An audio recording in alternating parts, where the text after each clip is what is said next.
biro micho, tu ya be chomele miasi. Togo biro micho lo, ne nyata twado. Togo biro micho, tu ya be tutu le miagbo. Togo biro micho lo, ne miagbo tudon. Unissons-nous, unis, où sommes-nous unis? Unissons-nous, unis, pour un Togo meilleur. Unissons-nous, unis, où sommes-nous unis? Unissons-nous, unis, pour un Togo de valeur. Salut à toi, pays de nos aïeux. Je pensais à toi, sans être orgueilleux.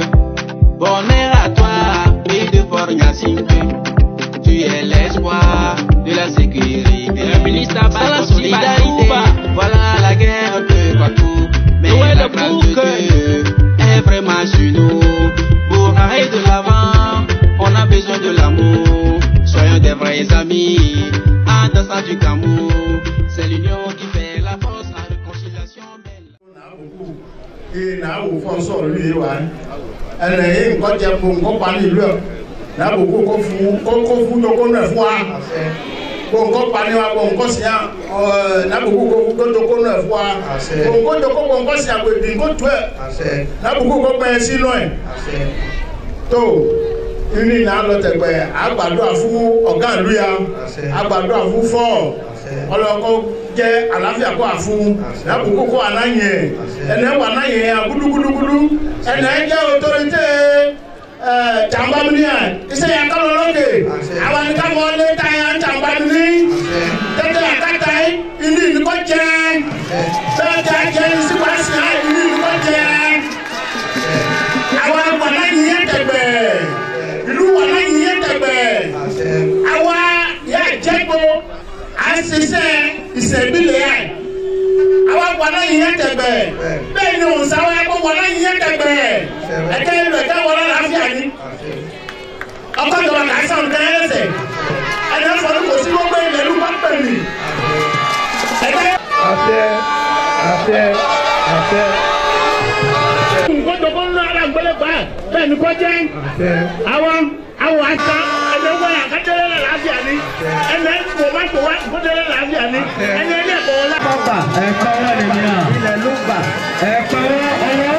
avant l'entame des interventions, nous avons parmi nous ici. Mesdames et messieurs, nous allons donc accueillir Bibi Reine. On l'applaudit très fort. Bonsoir à tout le monde.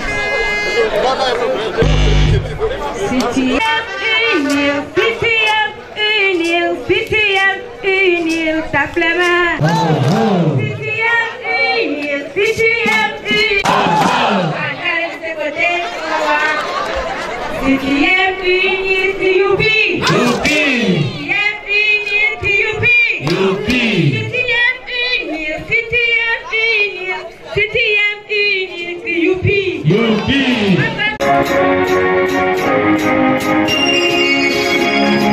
La pierre projetée par les bâtisseurs est devenue la principale de l'angle. Bibi Reine fait revenir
Il faut travailler pour y arriver.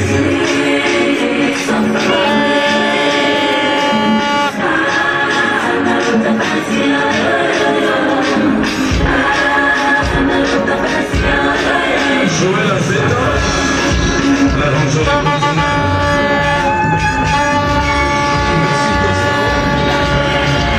Merci la main.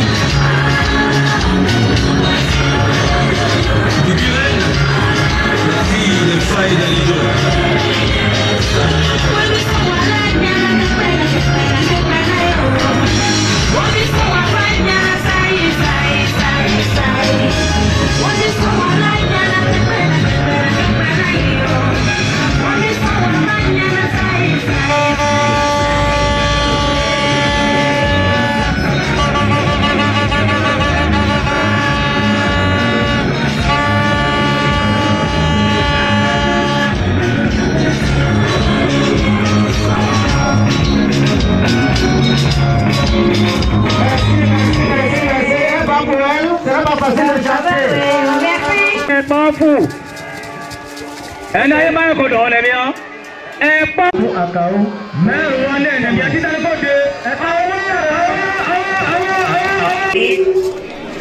Union pour la République. Union pour la République.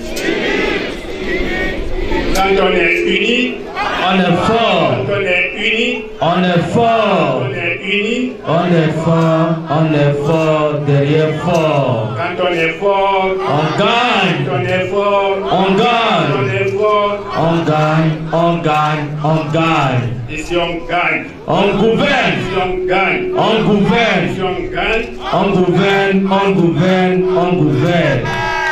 Et comment les gens?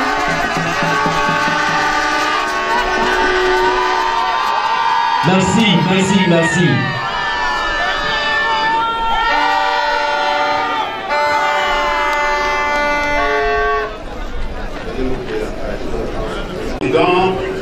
Représentant le vice-président de notre grand parti, Union pour la République, messieurs les députés à l'Assemblée nationale, messieurs les maires, chers collègues de Tchamba 1 et Tchamba 2. Ça va mieux. Messieurs les invités, honorables responsables, chère population de Kamolik, vaillante population du Verdi, nous sommes aujourd'hui là parce que le temps s'y prête, parce que nous avons l'obligation d'y être, parce que c'est le devoir, parce que nous sommes là aujourd'hui ici. Donc, je prends la parole au nom de cette population pour dire à toute l'assistance merci, merci, merci pour avoir accepté d'être parmi nous aujourd'hui malgré vos multiples occupations. Nous tenons à vous dire sincèrement merci et cabo.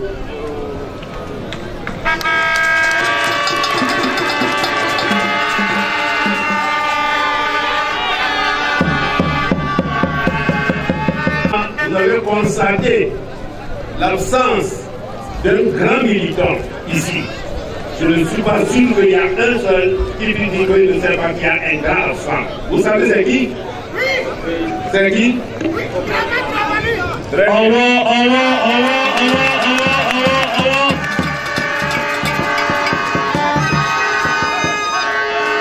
L'absent de Marx, évidemment. Merci, merci, merci, merci. On va écouter le message maintenant. C'est évidemment le grand frère Fofo Dama Dramani.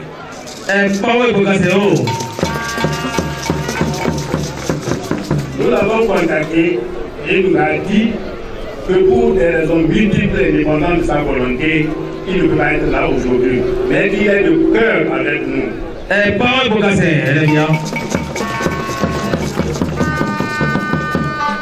Nous lui disons aussi que nous sommes de cœur avec lui. Donc, mes frères, nous n'avons pas grand-chose à vous dire. Sinon, souhaitez encore une fois de plus bonne arrivée à tous ceux qui se sont déplacés et que le retour aussi soit aussi vérifié. Voilà, nous sommes ici en tant que responsables de cette commune Tchamba 3. Nous n'avons pas à vous dire les difficultés que nous avons rencontrées. Les difficultés s'apparentent à ce qu'on appelle la maladie infantile. Vous savez ce que c'est? La maladie infantile, c'est quoi? C'est lorsqu'un enfant est né, il est exposé à toutes sortes de maladies. C'est ce que nous avons eu. Mais grâce à Dieu, Dieu nous a aidés à surmonter cette difficulté. C'est pourquoi nous sommes là aujourd'hui devant vous à parler. Si nous disons que les difficultés sont assez grandes, Dieu nous a aidés quand même à surmonter certains défis. Donc, parmi ces défis, nous allons vous présenter ces défis et vous dire comment nous avons pu réaliser certains faits. Et effectivement, ça n'a pas été du tout facile, puisque beaucoup d'entre nous ici, des gens, certains voient, mais ne voient pas, certains voient, mais ils voient, mais ils font comme ils ne voient pas. C'est le pourquoi nous sommes aussi obligés de dire ce que nous avons pu faire, puisque nous sommes ici en grande assemblée, que tout le monde puisse comprendre que nous ne sommes pas là seulement pour dormir.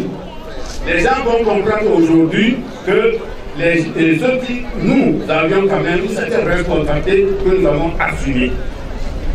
C'est M. Olo Adara, l'agent au maire, qui va présenter ça. Donc, bientôt, il va vous dire ça. Nous nous rappelons que lorsque nous avons fait le budget participatif, c'était en novembre passé, les gens nous ont demandé qu'ils n'ont pas vu ce que nous avons fait. Pourtant, nous leur avions dit avec preuve ce que nous avons fait et nous nous rappelons très bien que nous avons investi à Balanka, à Kabole et à Goubi un total de 230 millions.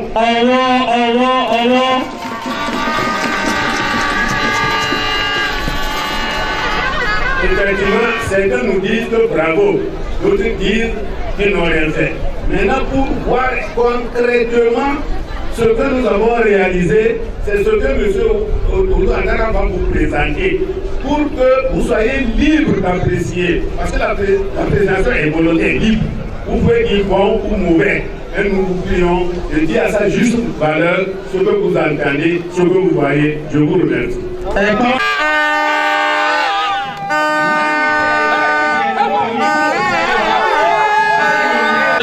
Ou Atafa, Ayani, Akaba, Ajomer.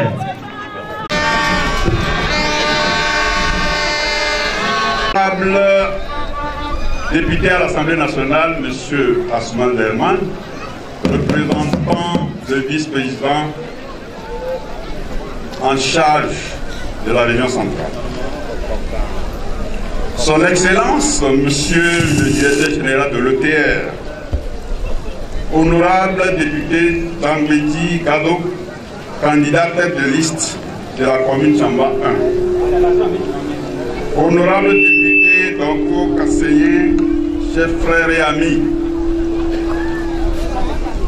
Monsieur le maire, chef frère Hiroko Kossi, consul honoraire de la République de l'Indonésie au Togo.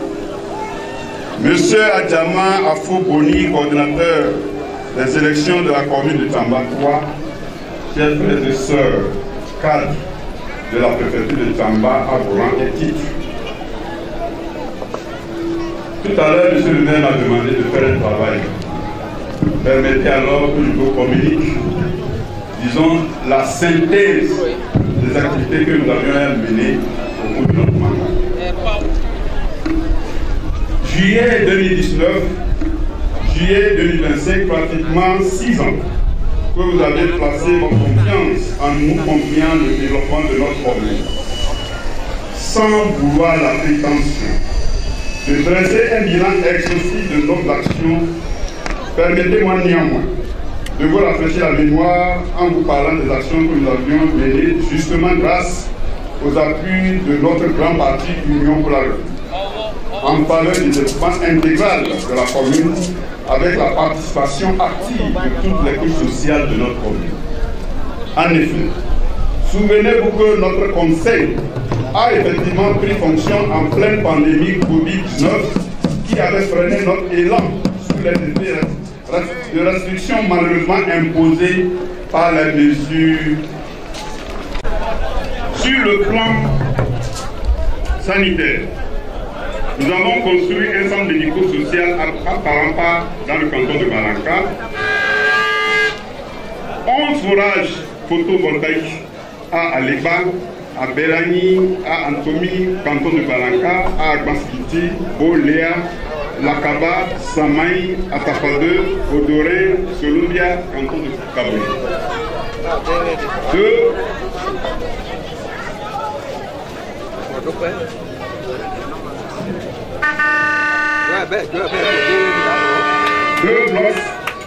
Deux blocs de la ville au sein de la Baskiti dans le canton de Kaboui.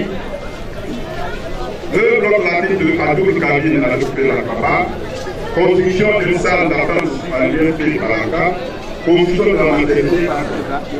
Sur le plan social, réhabilitation du magasin de stockage de carbone de 10 000 tonnes et de 1 000 tonnes, construction de l'état civil annexe à Baraka, magasin de stockage à Goudima dans le canton de Kaboui, accompagnement du projet réforme foncière de la société agricole et rurale. Sur le plan éducatif, construction d'un bâtiment de 3 salles de classe avec destination à la bibliothèque dans le canton de Goudima, construction d'un bâtiment scolaire à Valence dans la commune de Baraka, construction d'un bâtiment de 3 classes avec classe publicitaire avec destination à la bibliothèque dans le canton de Baraka, bâtiment scolaire de 3 classes à la Bastille, 5 bâtiments de classe à la bibliothèque Boléa, Malakaba, Samaï, Tatankou, Togolais, dans le canton de Kaboui. Donc, le secrétaire de Kaboui pour le jardin de l'enfant à Tano. À l'endroit de la police, construction d'un centre de la vie de jeunes à 2 centres communautaires à Alema, canton de Baraka et Goumina, canton de Kaboui. Les 2 stades de football avec clôture et tribunes à Kaboli et à Balanka. Sur le plan administratif, élaboration de notre plan de développement communal, PDC. Augmentation du nombre de personnel de 6 en 2019 avec 4 agents à ce jour. Le risque constant pour la construction de la mairie de Kaboli, programme d'appui à la décentralisation PAC. Sur le plan assainissement et aménagement, enlèvement des ordures ménagères dans la ville de Kaboli, ouverture et reprofilage des rues à Goubi, construction de parking de Balanka, ouverture et aménagement de la rue de la mairie de Kaboli, les infrastructures marchandes, construction de 4 hangars dans le nouveau marché de Kaboli, travaux de réalisation d'infrastructures sociaux de base dans les marchés de Kaboli. En Maïlé, la Laye, en Wankala.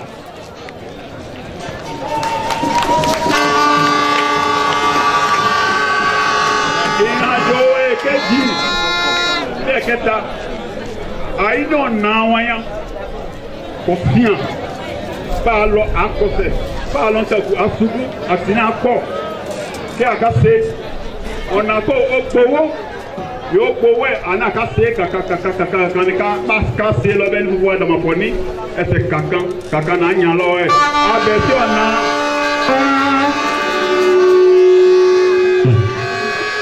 Abẹ́sí ọ̀nà àdóbi àjọyọ̀ àbọ̀ gbogbo ní àdóbi àbọ̀ náà gbogbo ní àgàbọ̀ gbogbo. Abẹ́sí ọ̀nà àtàfàkù lọ́nlọ́pọ̀ lọ́sùn mẹ́sàn-án ọdún yà lọ ẹ̀wọ́ ìkejì kò sẹ́ńtà àǹkásí kálíwò yà bẹ̀. Ọ̀nà àjòbó ọ̀wà program. Ọ̀nà àjà ọ̀wà program. Ọ̀nà àtàkété ọ̀wà program wọn. Náà yìnyẹn. Ani ọmọ fẹ́yà àájìyà ìdíyàímà pátákàsí àápùsì tẹ́rẹ̀ àtàbọ̀lù bẹ́ẹ̀ pé tẹ́rẹ̀ ọ̀dàlú bá a lè jù adé àkùdù nánà mú wọn ni àmọ̀ fẹ́yà náà wà náà àkàsí tẹ́rẹ̀ fún àyà tẹ́rẹ̀ yẹn abẹ́sí ẹ̀ bẹ́ẹ̀ lè débẹ̀sẹ̀ kébé náà mú ògì lọ ẹ̀ àkàsí tẹ́rẹ̀ yẹn kọjá ni. Aja de lailai ode. Aja kaboli kò sí aja. Èmi sálùbí mo di orí máa ń lulẹ̀ mi máa ń wọ́n ẹ̀yà aja. Yẹn ká yọ̀ náà wẹ̀. Àdí oní aja Afrika máa ní. Owó ti egbò àjọ bóyá mẹ́ àjọ lè jẹ́ aja yẹn. Àfúnmá àgbàdo mẹ́yàn. Akatu bɛ se akatu bɛ maa ye bɔya ye a ka maa gbàgbọ́ bɛ ta a ka maa magazin kan a ka do bɛ pɔnpi kɔrɔ nɛ a ka maa gbɔdɔ ko a ka tisi o ye ka taa biti a ja wɛrɛ. Ee n'a fɔ i kɛ n'a fɔ ɔsɛ a ka ji na ka bɛ se o a fɔ se wa ni. I magazin ko jama fujɔ fɔ an jama ye lókè jama ye magazin lakuye. Aworo ayeni conseil jogo nanu magasin balugo ani kasere ase magasin se kawo finaladan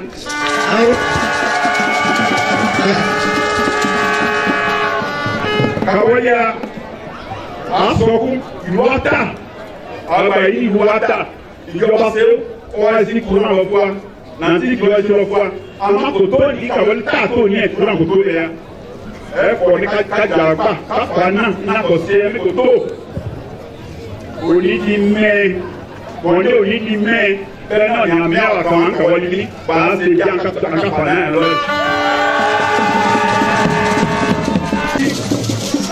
Mo ní àmọ́ ẹ̀ lákùtẹ́ àdá ìkórà jẹ́ àgbo wa onílé náà borí ọ̀hún kájà kó kájà lórí ọ̀sẹ̀ làkọ́lọ̀ fún akọ́pàtì tán. Àlejò àbájọba àlóyún ẹ̀kútó wa. Àwa ní àdúgbò fúnra àdẹ́gàgà fúnra jẹ́ àlọ́ ìdílé àwà kan láti fúwé wa ní náà ṣe ṣàtọ̀ ọmọ ẹ̀fọ́ wa.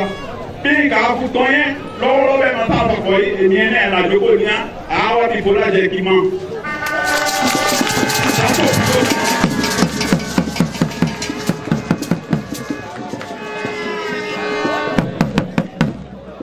Èmi akẹ́kọ̀ọ́ ní nǹkan bí ìyẹ́ náà fẹ́ ní pàtí wa bá pèlú pàtí ìdíyẹ. Náà ní bẹ̀yẹ àkókò bá bẹ̀ẹ̀ kò sí àkòsúwé àkòlóṣìkà ní kọ́ sọ ọ́nẹ́ pàtí sí ẹ̀. Pàtí yẹ wò ní Áfíríkà pọ̀ kò sí kìí. Nǹkan àti kúkúrú ní àfúbá ẹ̀dẹ́ pàtí yẹ ní dèbítẹ̀ ní ojú kó àfúbá yà. Àwọn ẹ̀fà ó fi amú wa ní àti ẹ̀ka.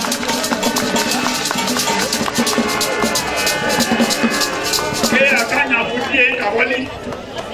Ké àkànyà fúdíé. Lọ́jọ́ ní sèré kápá ní pàtí yẹ. Tẹ́tẹ́ àkàtàí àbẹ̀yẹ kàwọ́lé àbẹ̀yẹ lọ́gbùé madé àti àgbà. Tẹ̀lé sàǹtóní kọ́ kàtẹ́tẹ́. Kẹ́tà tẹ́tẹ́ bí kọ̀nsẹ́ yà ká dé fi ẹ̀ mi. Bẹ́ẹ̀ ta ẹ̀ tẹ́ fi ẹ̀ yà á se ní singiri yà á ká sẹ́ kókò ẹ̀ sẹ́ sẹ́ kí ẹ̀.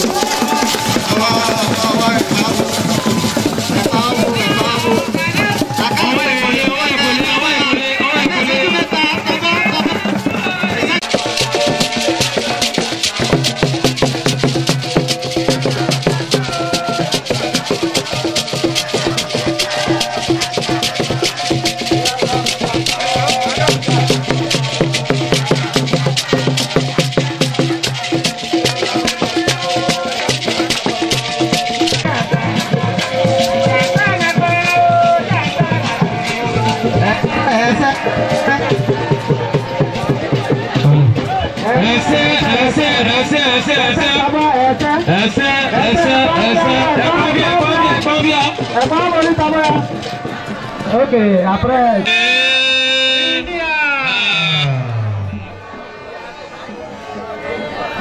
Nous invitons à présent M. Adjama Afouri pour ses mots.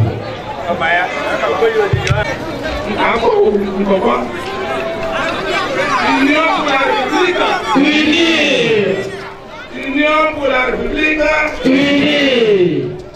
Union pour la République unie, unie, unie. Quand on est unis, On est fort. je n'entends pas là-bas. Quand on est unis, On est fort. quand on est unis, On est fort. Derrière fort, derrière fort. Et quand on est fort, on gagne. Quand on est fort, on gagne. Quand on est fort, on gagne, on gagne, on gagne. Un banc, un banc. On gouverne. Quand on gagne, on gouverne. Quand on gagne, on gouverne, on gouverne, on gouverne. Et quand on gouverne, on développe. Quand on gouverne, on développe. Quand on gouverne, on développe, on développe, on développe. On applaudit. Nous allons permettre alors au président du conseil de développer notre pays et principalement notre commune Tchamba 3. Nous voulons c'est de faire en sorte que ce qui est fait soit encore de faire davantage. Bon. Et je vais peut-être demander la permission pour le comité et aller en vernaculaire. D'accord. Vous voulez prendre en cas? On peut faire du fouillet. Oh, alors, Anan. Anan, il faut. Kawamounia. Honorable député à l'Assemblée nationale, j'ai nommé Assouma Derman. Il y a. Ok. Représentant du vice-président de notre parti dans la région centrale. Honorable député à l'Assemblée nationale, monsieur le maire, monsieur le cadre, chers candidats, avant qu'on arrive ici, nous avons été conviés à une rencontre avec son excellence, monsieur Fort.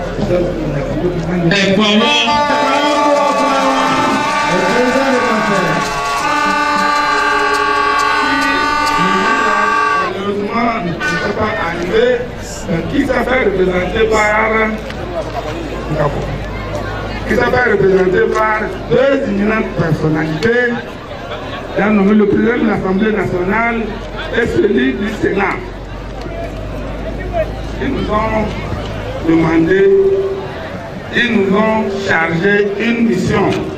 Et cette mission, c'est elle que je voulais dire à tout le monde. C'est quand vous venez à pouvoir avoir un candidat, mais à cap fafo, à cap foi, fait de mission hier à Kawat. Nous pouvons beaucoup de fou unis, les haouts, les candidats, mais il y a à pouvoir bon.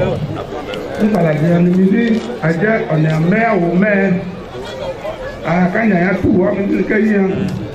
C'est quand on met si c'est. Nani ka fɔwɔde afɔye akɔfɔ wani ka wɔtiɛ da delue ase kampani kawareti kakɔ afɔye ɛnɛwaya awɔɛ kama bu ɔnuka kasisɛyɛ kalɔntiya kaki kakɛfɔya lekun lamɛ président du conseil ni kakiɛ. Ni ka fɔ ne ɔnu ka bu ɔnu ka mɛ ka janka ye ìjọba tuntun wa yɛ títí ka fɔ ma yɛ ministre yɛ tu ti fɔ a ka fɔ yɛ a ti yɛ o ta tuko na motu kunu lɔ ɛnɛ lɔ sɔgɔdɛ ɛnɛ lɔ Tchamba yɛ eyi ɔna esi kɔlɔ sɔgɔdɛ ɛnɛ esi kɔlɔ Tchamba yɛ níbẹ̀ kọ̀ọ̀kan ní àásì ọ̀nà títì kan lákún áwọ̀ kàwọn ní kọ́ kọjá ní kò síbẹ̀. ọwọ́.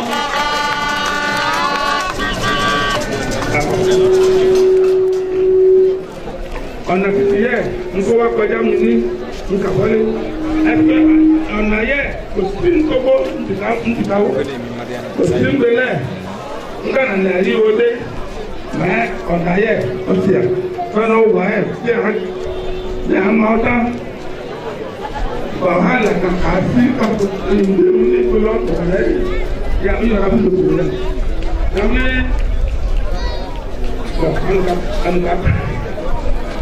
D'accord, ok. On dit, on est ẹnẹ awọ omi yẹ wà ń kó kàwọlé mi ní gbogbo ẹlú ẹ òtó wa àtòtò má nìyẹn ti kọ onídìí mẹ adọ́nù mẹ́wò mẹ àgbáyé nígbà àbámọ́tàyé ọba tó onídìí ẹ adéwòlú náà bìí akọ makato lakó nkàwọlé àkàmà àkàmbẹ́nu nà ẹ ẹnìkọ àtòtò ẹ kọ̀kọ̀. Ọ̀pọ̀ ni wọ́n kọ̀. Àwọn ọ̀pọ̀ ẹ̀ pa wọ́n.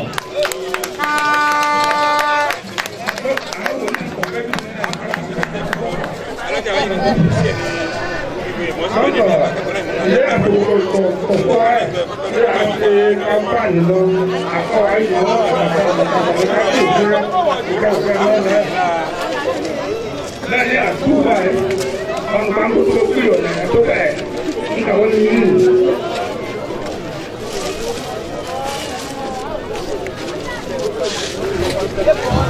Ọ̀nà kan tó tó yàn yà tú bẹ́ẹ̀ ní àpò tó báyìí. Ètò pàtí yẹ tó ń tó yàn yà tú bẹ́ẹ̀ ní wọ́n kà lẹ́kì sẹ́t láà ṣé mi nà lẹ́yìn. Òde lẹ́kì sẹ́t láà tú káwọ́ òde sáǹpù fún ènìyàn àkànnì ọ̀dọ́ tó yẹ. Ọwọ́. Ọ̀nà kan tó tú wá alẹ́ kan tó tú wá ní kọ́nyà kandidá yẹn tú. Èké ibà ní àìdọ̀mọ̀ fún. Àjèjìdá àkàtú o àkàfọ̀sẹ̀ náà mẹ́rin ọ̀dọ́mọ̀tà yà wá ẹ̀ ní kàtẹ́tẹ̀ ìlú kàtẹ́ pẹ̀lú ẹni mẹ́rin àjọ ìtútù àṣẹ ẹ̀ kàtẹ́ pẹ̀lú ẹ̀ fún ìlú wa o ọ̀nà kàkà máa ìlú wa fún wa àwọn nàkà máa o àwọn nàkà máa o lẹ́bí dọ̀kọ̀. Ìdájú méjì pẹ́pẹ́pẹ́pẹ́ ẹ̀yà mọ́tò wa. Kíta kó tún méjì. It's my fatherland, Togo is my country, Africa is my fatherland, Togo is my country, Ìjọba, Ìjọba, Ìjọba, Ìjọba, Ìjọba, Ìjọba, Ìjọba, Ìjọba.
ce 17 là. Pour ce faire, nous allons donner le micro à M. Alain Gongo Ayefoune Martin. Directeur de campagne,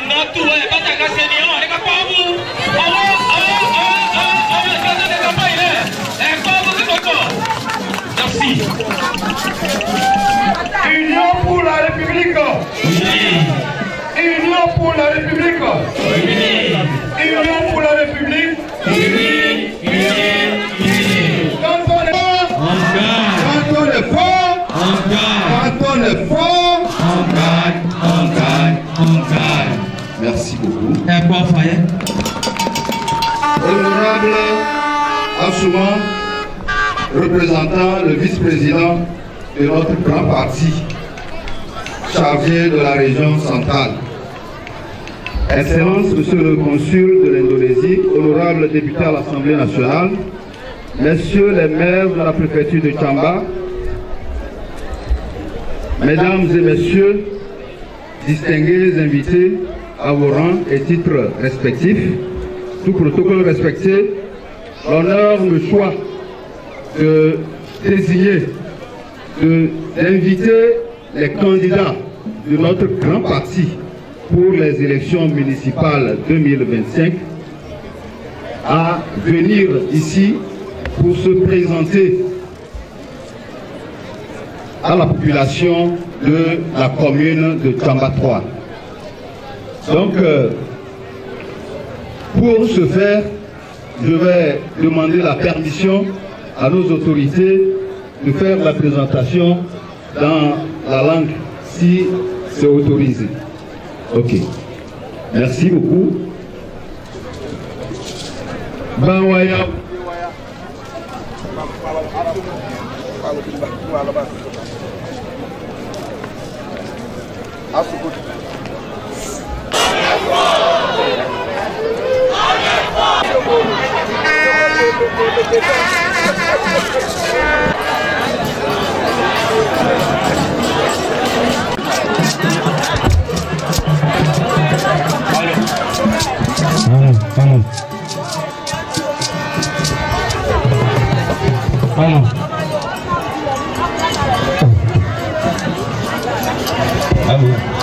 Allô. Ese.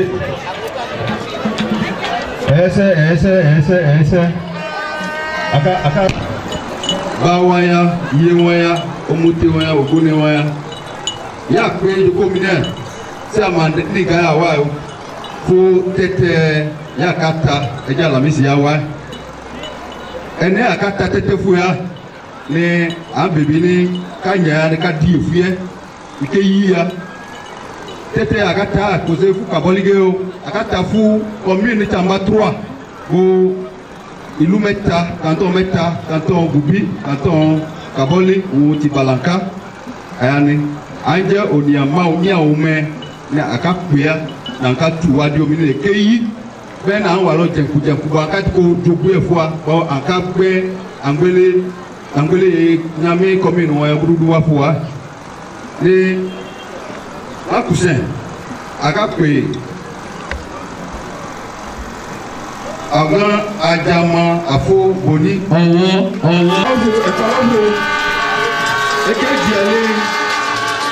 Popowa Oluwadara Ayefumi.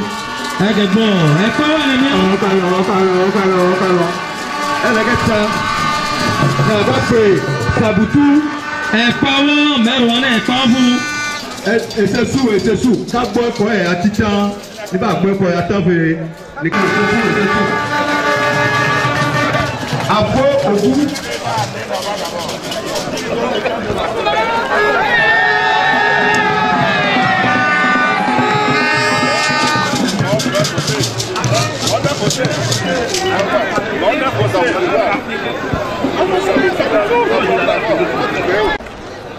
Akawu ti ba.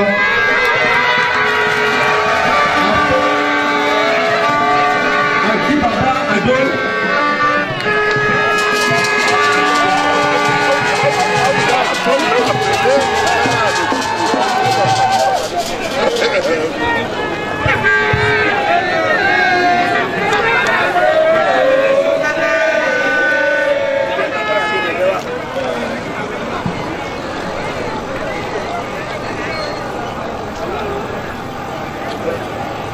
akakpe ne kedze n'ɔdze koko ɛbɛ yawo.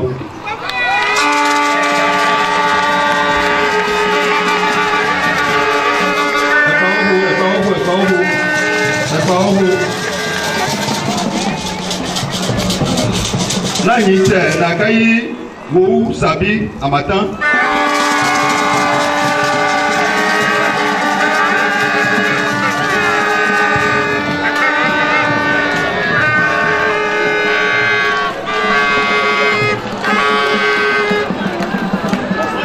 Nanyi ti wowu n'akayi madame Chala Yawa.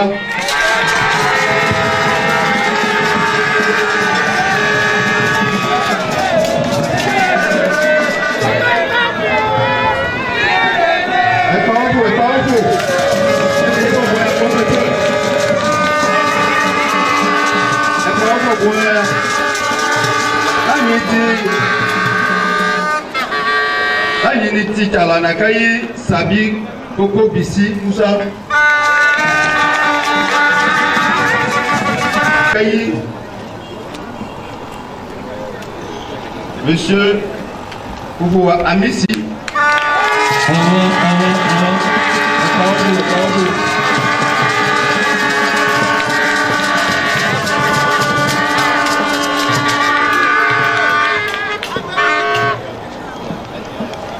Nanyi Sonuku Kosiwa. Dadawa Sonuku Kosiwa. Ẹ̀kọ́ ọ̀gbun ya. Èyí ọ̀gbun ẹ̀kẹta náà. Ẹ̀kọ́ ọ̀gbun ẹ̀kọ́ ọ̀gbun.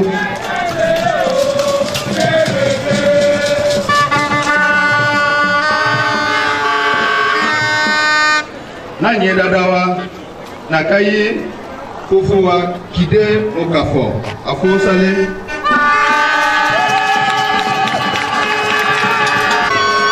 Ẹ̀kọ́ ọ̀gbun ẹ̀kọ́ ọ̀gbun ẹ̀kọ́ ọ̀gbun.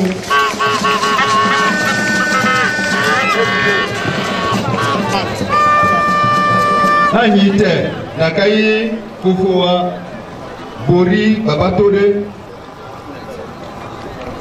Ọwọ́ kọ́ lọ, ọwọ́ kọ́ lọ, ọwọ́ kọ́ lọ, ọwọ́ kọ́ lọ, ọwọ́ kọ́ lọ, ọwọ́ kọ́ lọ. Àtàwọn náà yìí àlọ́. Àtàwọn náà yìí ẹ̀pà ọ̀bùyà ẹ̀pà ọ̀bùyà.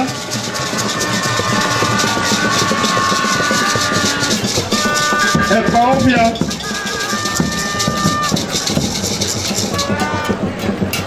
Aka bẹ àgbàlagbà wa ya.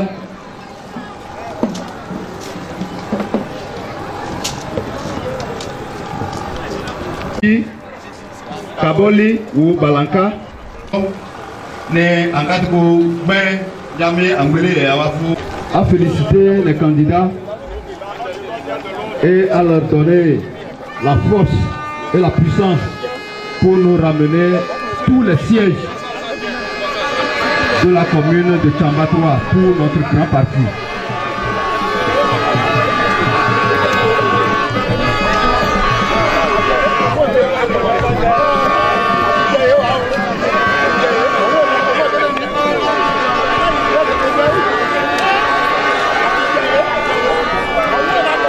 Et puis à l'ami, et puis à l'ami.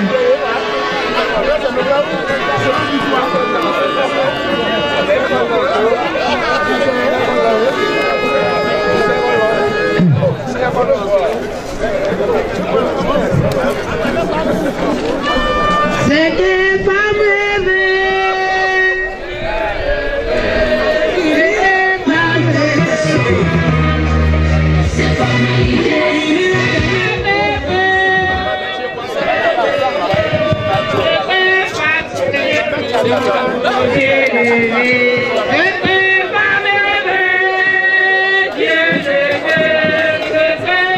Dieu,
Power and Yakodi.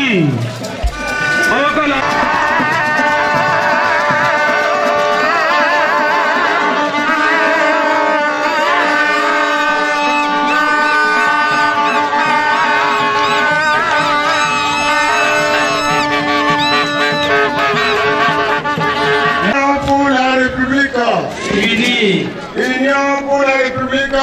Unis, unis, unis. Quand on est unis, on est fort. Quand on est unis, on est fort. Quand on est unis, on est fort derrière fort. Et quand on est fort, on gagne. Quand on est fort, on gagne. Quand on est fort, on gagne, on gagne, on gagne. Et quand on gagne, on gouverne. Quand on gagne, on gouverne. Quand on gagne, on gouverne, on gouverne, on gouverne.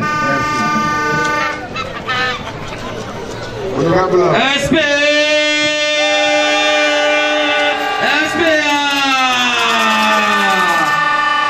Honorable Asman Demon, président de la coordination préfectorale de la campagne représentant le DP,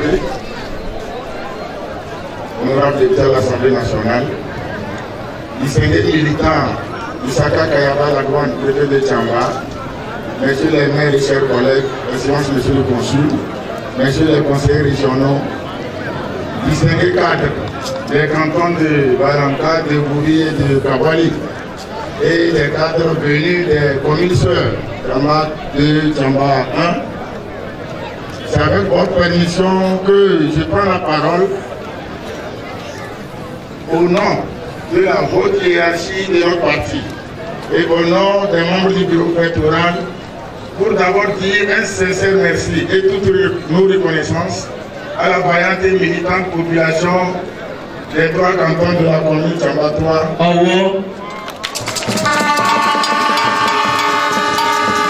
Merci à cette vaillante population pour les victoires qu'elle a contribué pour le Parti uni devant le passé, et la plus récente est celle de 2024 quand il s'est agi d'élire les députés et les conseillers régionaux.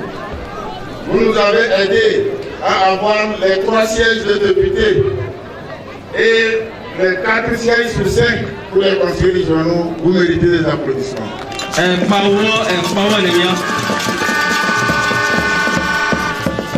Et comme un adage africain le dit, lorsqu'on dit merci, c'est qu'on se rassure qu'on a une nouvelle demande qui sera acceptée. Et nous vous disons merci. Et au nom du président du conseil, nous avons encore une demande. C'est celle du 17 prochain pour élire les conseillers municipaux. J'allais dire pour plébisciter les listes, unir pour les élections municipales 2025. Et je sais compter sur le potentiel électoral de Kabali. Je n'ai pas bien maîtrisé la langue pour voir si les interventions qui m'ont précédé ont parlé des enjeux, mais je sais que celles qui vont disons, venir après moi vont le faire. Je n'aurai pas trop le temps pour dire des enjeux, mais je vais dire l'importance que ces élections qui arrivent sont tellement très importantes. Pour dire quoi? À l'entame des campagnes, lors du lancement de la campagne à Tchamba, c'était le 2, j'avais eu à dire que le bureau préfectoral de Tchamba se fixe un objectif, c'est les 37 sièges à rappeler. Et pour revenir localement, à Tchamba 3, nous devons rappeler les 11 sièges.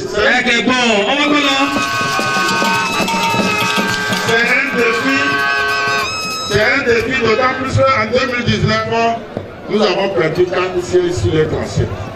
C'est nous qui avons perdu. Ce n'est pas l'opposition qui les a gagnés. C'est dire qu'on avait mobilisé peu. Et dans les calculs, les petits restent là, ils ont pu gagner des sièges. Cette fois-ci, l'enjeu voudrait qu'on ne laisse nulle place où la voie de unir se cache. On doit fouiller, pêcher et aller chercher la dernière voie pour qu'elle vienne voter. Pour qu'on ait les 11 sur 11 ou les 37 sur 37.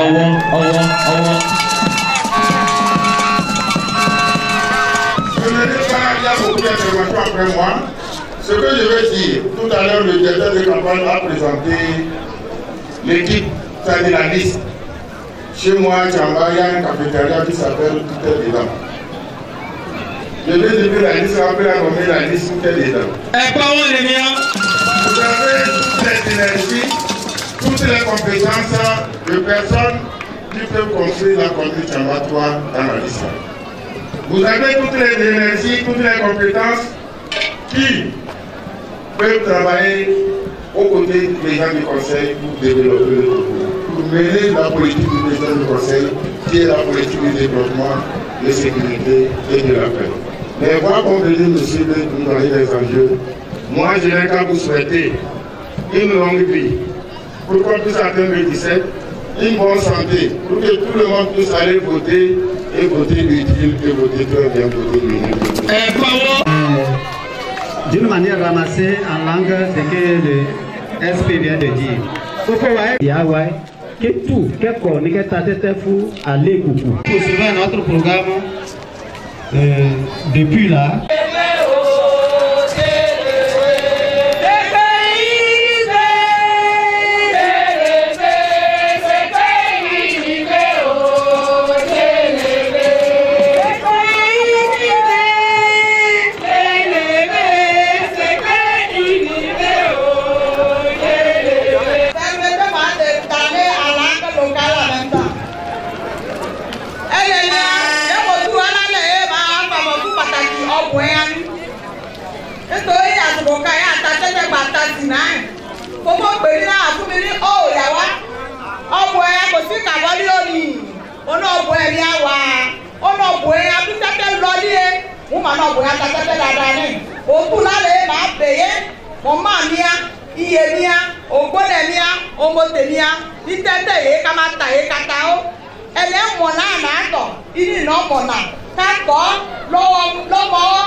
Amor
wúrà fún.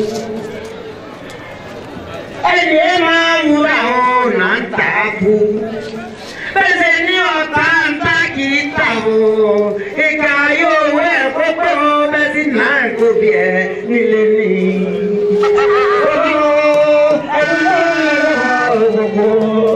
Ẹni máa wúrà ó là ń tà á fún.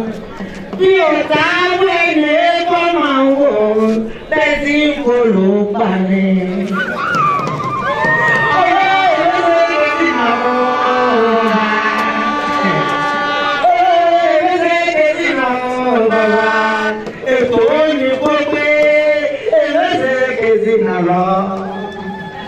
Ètò lánàá gbogbo àjẹun ìpéjọ ẹ̀bùn wà ní gbogbo. Bẹ́ẹ̀ ni èsì náà ìyá àgọ́jẹ̀ wa gbogbo wa ní. Ètò lánàá gbogbo àjẹun ìpéjọ ẹ̀bùn gbogbo. Bẹ́ẹ̀ ni èsì náà ìyá àgọ́jẹ̀ wa gbogbo wa ní. Ẹ̀yà mọ́ kíkì mi, agbára kẹ̀kẹ́ òyìnbó ń lọ abúlé kétaku. Gbogbo àgbáńkọ́ lè rè kankan, ìtànẹ̀ la fún.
L'offrir.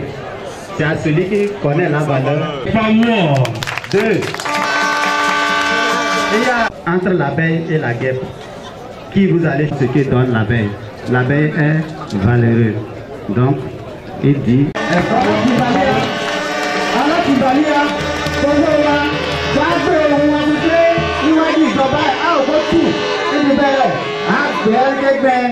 Tout.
Ojomao.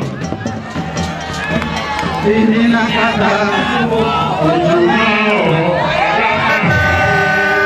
Ininakata. Ojomao. Ininakata. Ojomao. Ininakata. Aramakao. Ininakatapo. Ojomao. Aramakao. Ininakatapo. Le préfet militant, préfet de Tamba. Monsieur le représentant spécial, Monsieur Assouma, représentant le vice-président chargé de la région centrale unie. Honorables députés à l'Assemblée nationale, Messieurs les maires, Monsieur le secrétaire préfectoral uni de Tamba, Monsieur le consul, Monsieur l'agent au maire en ami, Monsieur le conseiller, Messieurs les conseillers, Mesdames et Messieurs les cadres de la préfecture de Tamba, militante population de Kapoli. Je voudrais à l'entame de mes propos remercier du fond du cœur tous les cadres qui ont fait le déplacement de Kapoli pour soutenir les petits frères candidats. C'est vous dire que les cadres adhèrent pleinement à la politique pragmatique de son excellence fort et soigneusement rassuré. Le grand visionnaire. Merci. Ensuite, les remerciements vont à Monsieur Afo Akateki, vice-président chargé de la région centrale. La région centrale. Pour ses multiples actions au profit de la préfecture et de la commune de Tamba 3 en particulier. Hier après-midi, nous étions avec lui, il suit de très près les activités de notre campagne. Ensuite, c'est pour la première fois en 30 ans que je suis arrivé dans une campagne électorale sans le grand frère Fofo Dama Dramani. Empêché, il m'a demandé de vous transmettre cette amitié et toutes ces excuses. Maintenant, permettez-moi d'aller vers les parents. Parmi Emia Moukie, mon coin est cassé, au soupamia ou mewa loin, mon coin et qui donne au soupamia ou me, mon mini, Fofo Tomiwa mini, ni mam bébiti dieni, que ta tête fou unie, au joao, à ma pa, au ani. Ini que ta tête fou. Et pas moi. Et tiens, Samia, et si quotita, et tiens, au joao, Arakpa et tout, et ta tête, mon tiens, uni, mon petit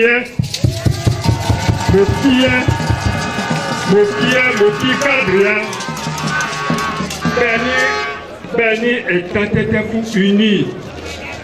Commune 3, Nati Koké, Angbele, ti commune 3, Angbele Tiwa, Belo Fou unirait, Moukie Kiko, Libé, la Leye, Yawai, la Leye, Béni, ta tête fou, député, unawa bibi yani keta tete fuwa se ose fu omotewaya ene kote se palanka ubi ukabolie Ekegbon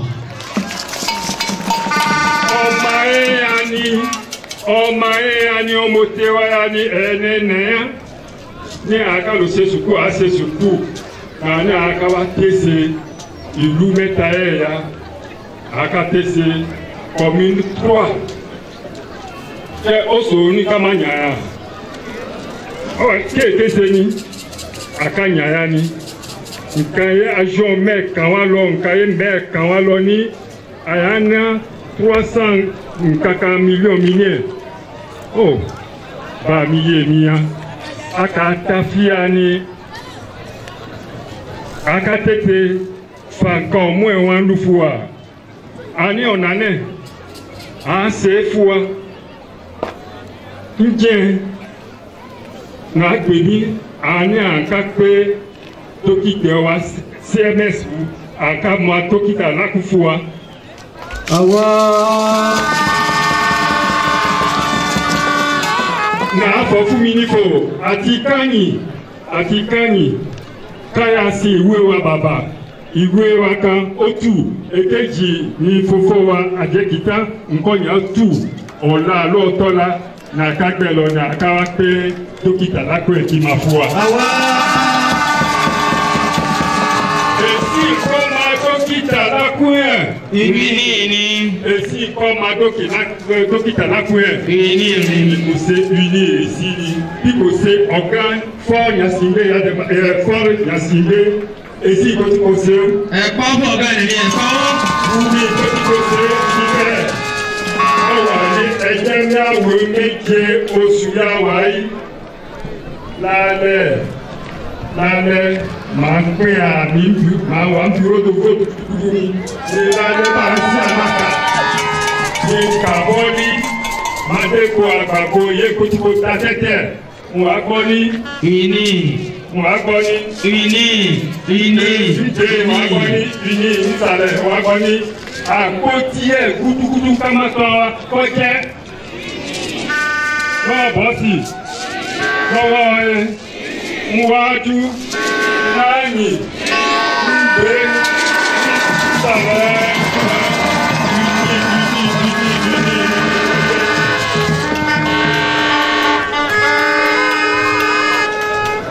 Pàmìyàn máa ń jó bẹ́ẹ̀. Tese ẹnẹkọ ẹnà fúnyẹ kọfọ kíbọ níbẹ̀ òkìyẹ Union pour la République. Union pour la République. Ẹgbẹ́ gbà fún mi o. Ẹgbẹ́ gbà fún mi o. Union pour la République. Union pour la République. Et le canton de Palanca, toujours en avant. Oh, en avant, rien. Palanca, toujours en avant. Koubi, toujours en avant. Kabali, toujours en avant, en avant, en avant. Et la prophétie de Tamba, toujours en avant. Et son excellence fort, et son merci de toujours et toujours. En avant.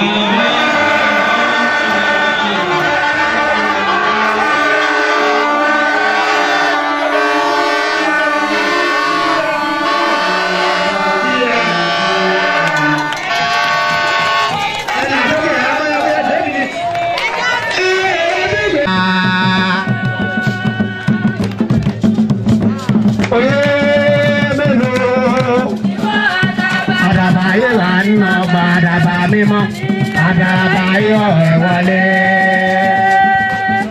Bọ́dé mi ò bẹ Ìbàdàn ní bẹ́kẹ̀ sí. Ọwọ́ làmì mi wọlé yóò mọ́ lóde tẹ̀gbẹ́. Bìndú bá mú mbàmí bàbá dùnkú ẹ̀ gógó lọ́jà bàbú. Mi kí mẹ́ẹ̀ wá. Dìde ní kùtùtù wọ́n kàbọ́lí. Dìde ní kùbí. Ẹ̀jẹ̀ kùn lóyún ayé. Hello, Araba, tó wà lọ́ba, Araba yọ̀ wọlé.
Notre programme va subir une...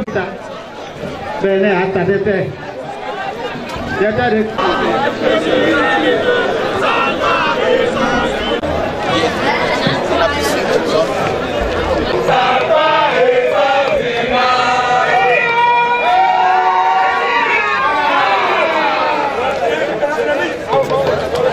Merci beaucoup pour pouvoir rappeler un peu à nos parents comment voter le jour J. Donc, avec votre permission, nous allons faire cette simulation en langue locale. Merci beaucoup. Enemia, Asesu, Abevila Kayeode, Asukoye, Akukoye Atosen, Akukoye, Oje Gidifua, Nkaese, Afone Akatafu unir, Eja la Missi, Nikoje 100%. Pourquoi député comme il Nico, Eje, Awoni, unir, Niko tout la côtière. Titan Niko tout, Eje, oh, Anika Tadada.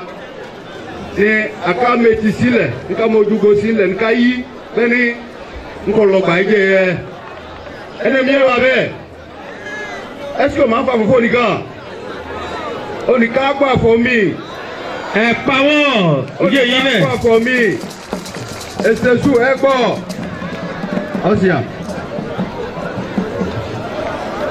eje teteye lao e wa nde ici à Koussin Wassene, ennemi, et c'est sous. Titani Loloko, Titani Lolaja, Titani c'est aussi ici, Indie ou un koya mou, Neje là au bon débocan, kò sanjuta ní gbẹ́n ní mú ọ̀nà tẹ́tẹ́ kíta bẹ́sẹ̀ ní òde bẹ́ẹ̀ ìwé fẹ́ àǹkájì èdè wàá tá ẹ̀fẹ́ ní wàá lọ bóde ní àǹkáwò èkó ẹ̀ níta ìwé bẹ́ẹ̀ náà yé èkó ẹ̀ bẹ́ẹ̀ làbàkọ̀ ní ọjọ́ ìdílé mi ní wàá ta ní wàá lọ ní wàá wọ́n kù náà ní ẹni wọ́n kù náà àǹkáyè ní ìwé ẹsẹ̀ máa yí táwọn ẹ̀mẹ́ àǹkágbẹ́ ìwé wàá ẹnẹ̀mí á ní èfúyẹ̀ ṣé ìwé ẹ̀ o wọ́n náà pè ní bulletin de vote èyí ní dáadáa àǹkágbẹ́ èfúyẹ̀ àǹkágbọ̀ lọ́wọ́ yẹ bẹ́ẹ̀ náà mú bọ̀ lọ́wọ́ yẹ nàǹká ọ̀fẹ́ níbo ìwọ̀ ní ìkòná kékeré kan káfọ̀ ní mi ní ọgbà ìwé yẹ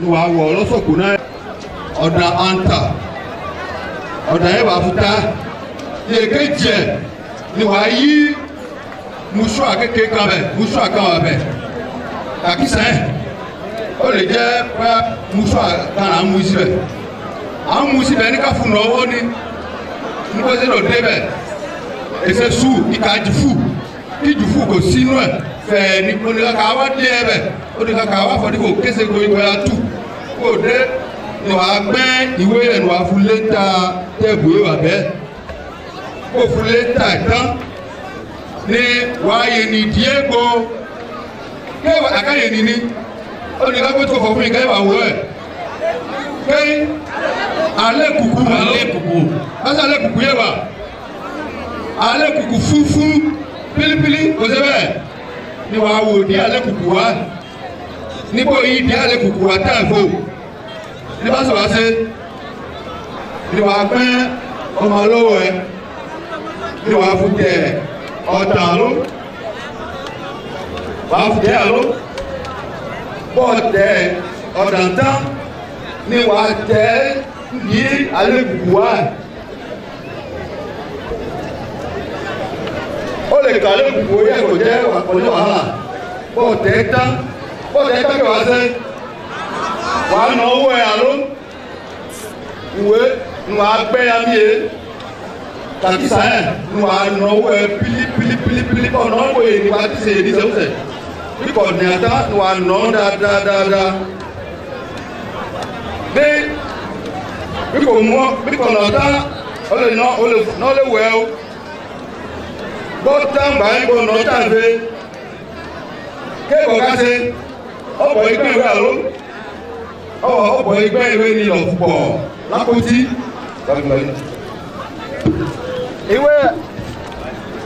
ìwé ìka gbẹ́ ìka jufu gbẹ́ agbẹ́ fẹ́ ní létí ẹ̀ ló wà ní gbẹ́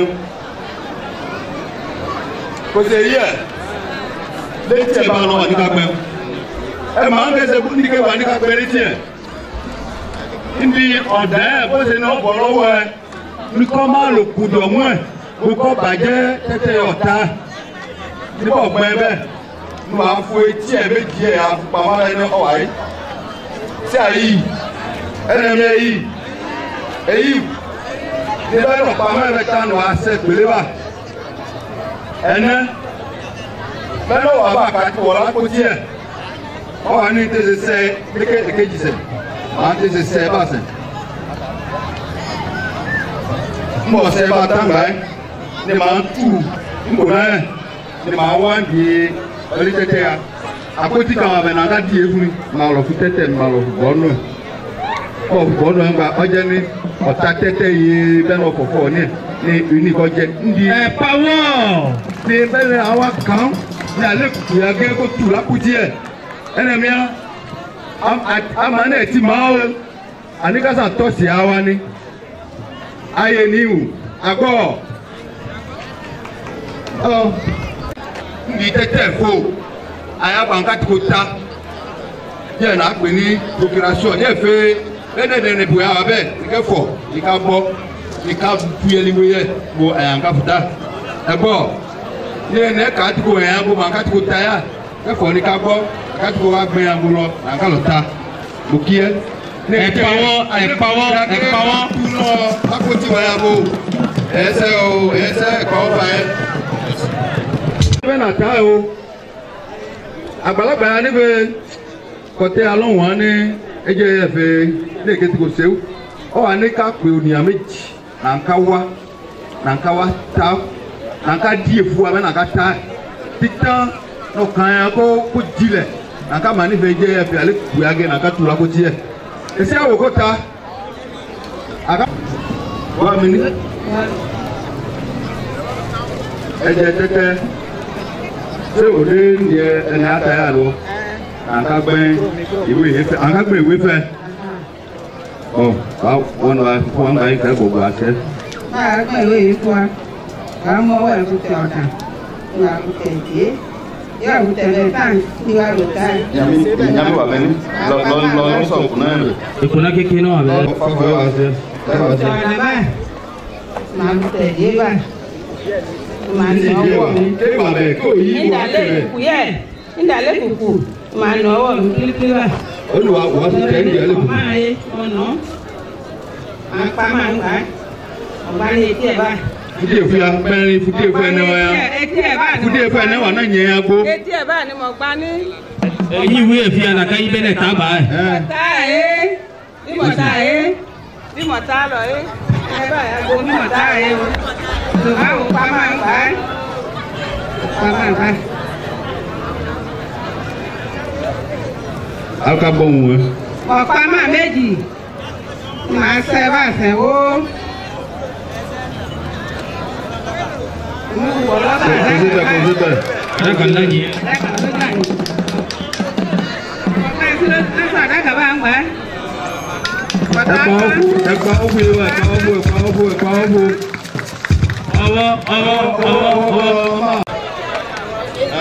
Ọwọ́ lọ́wọ́ ẹ̀ sẹ́n.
Ojo ba, araba pa, kò ní pa iroko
Union pour la République.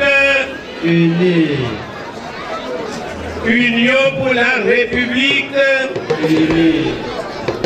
Union pour la République. Unis, unis, unis. Quand on est unis, On est fort. quand on est unis, On est fort. et comme nous sommes unis à Jamba, On est fort. On est fort. On est fort. et quand on est fort, quand on est fort, et quand on est encore fort, on dirait que je ne sais pas, ça commence à baisser un peu. Je ne vous entends pas très bien. Ah voilà. Voilà, quand on gagne, et quand on gagne encore, et quand on gouverne, et quand on gouverne,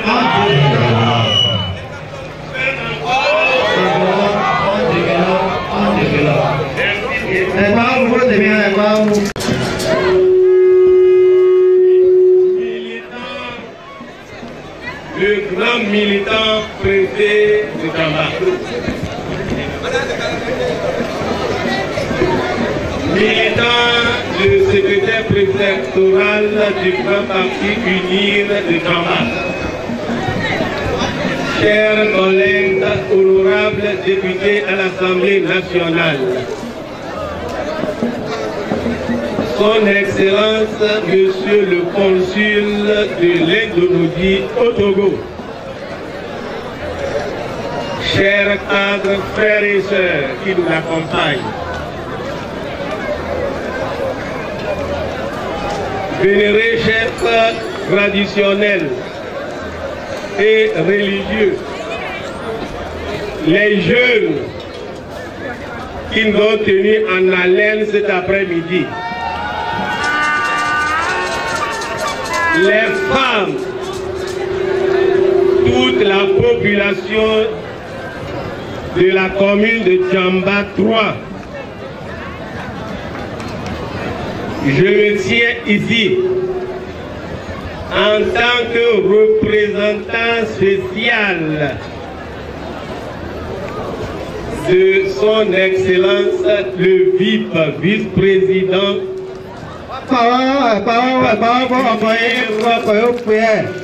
chargé de la région centrale et de la diaspora. On l'oublie toujours. Le plus souvent, lorsque le VIP veut parler, il met toujours en avant notre point.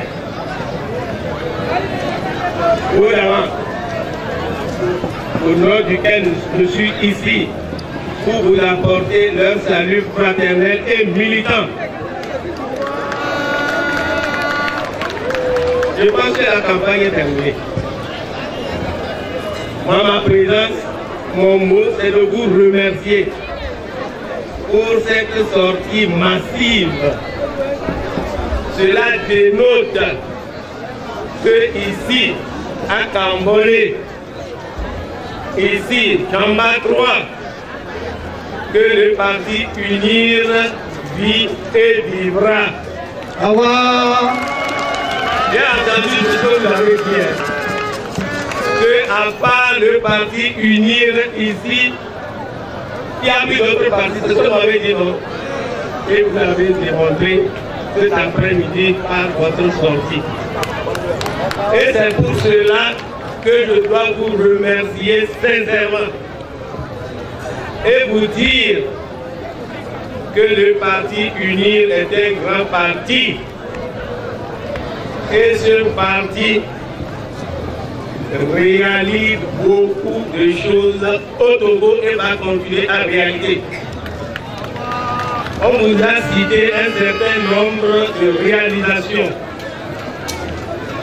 Je vois la tête de liste, quand il s'était levé, Il a dit qu'il avait une réunion du parti Unir au ciel. Au ciel. Et quel était l'objectif de cet atelier? Et je tiens à le dire ici. C'est bon? Je tiens à le dire ici. C'est parce que vous allez remarquer ces derniers temps, les réseaux sociaux qui racontent n'importe quoi et n'importe comment.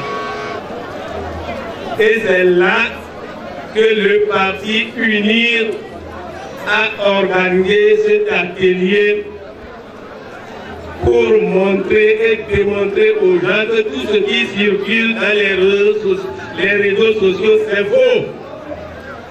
Ce n'est que des montages. Et en plus, ils nous ont fait écouter les réalisations de chaque ministère. Ils ont fait un certain nombre de ministères pour nous montrer ce qui est réalisé. Du côté de l'énergie, du côté de l'agriculture, du côté de la santé, du côté de la décentralisation qui a créé ces maires et ce qu'ils ont réalisé. En plus de cela, ils ont demandé aux militants et sympathisants que ce qui est cher pour unir et pour le président fort, c'est l'unité, la paix, la sécurité. S'il n'y avait pas la sécurité, on serait ici. Donc la paix est chère.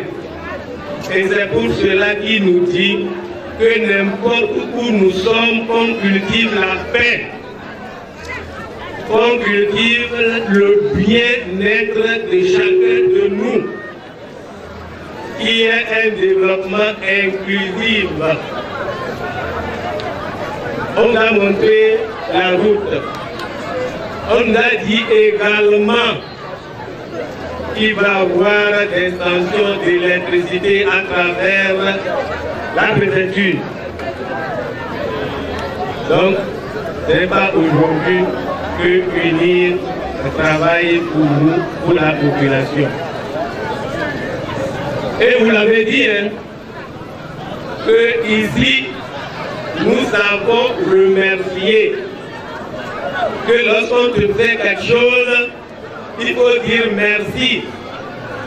Lorsque tu dis merci, c'est d'abord une bénédiction et on t'en donne encore. Et c'est pour cela que le 17, vous allez sortir encore massivement pour plébisciter Unir, pour remercier. On a représenté les candidats. Moi, je vous dis que ces candidats ne sont pas les plus méritants ou les moins méritants. Je crois que vous avez rappelé ça. Que sur 5000 candidats, il nous faut seulement 1500. Le choix était alors difficile, mais on a pu trouver 1500. Ce n'est pas parce que ceux qui n'ont pas été retenus sont mauvais. Non, c'est un choix. Je dis le plus souvent que lorsqu'on fait un concours, si on cherche 20 personnes, et il y a les 20 personnes qui ont la moyenne, on prend les meilleures moyennes pour choisir les 10. Maintenant, lorsque c'est un examen, vous passez l'examen, tous ceux qui ont la moyenne, tous ceux qui ont 10, 11, ils passent. Mais ici, ce n'est pas un concours. Tout le monde a gagné. Et on a choisi ce qu'on vous a présenté. En votant, en pensant à eux, il faut dire que c'est Unir que vous votez. Ce n'est pas un gamma, ni X, ni Y. Ça, je dois vous rappeler, pour tous ceux qui n'ont pas été retenus, le vérifier non.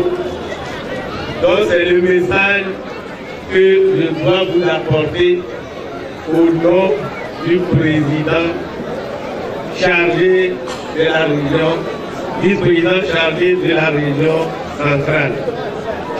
Il me demande de vous saluer, de vous féliciter et de vous dire qu'il sait qu'ici, on est venu pour la fête, ce n'est pas pour la campagne. Car on n'a jamais été déçus ici. La dernière fois, on a perdu, je crois, combien de candidats ici. Mais il veut expliquer que ce n'est pas parce qu'ils sont meilleurs, mais c'est parce que c'est le plus fort, mais ça qui a permis. Cette fois-ci, il faut qu'on fasse tout et tout pour qu'il y ait plus de fort et d'air. Je vous remercie pour tout. Mais voyez mon frère, mon niveau vice-président Akadégi, on est hier, ni séminaire, ni Ouma, et à chaque fois, il y a Ouma et puis Wako, vous président fort, ni Kaboli Mini, uni, Géni, où il est colonel. Et il y a un niveau, vous et posez une attaque. Vous président pour faire où?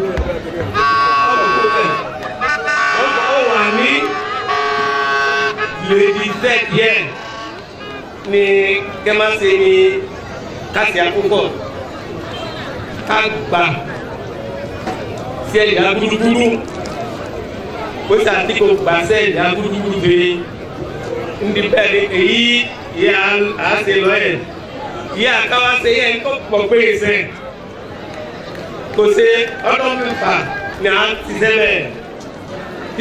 peu de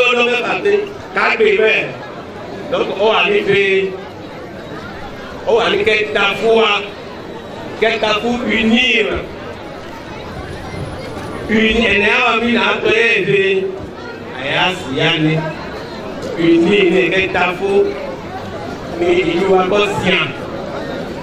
unit les États-Unis, il fait quoi?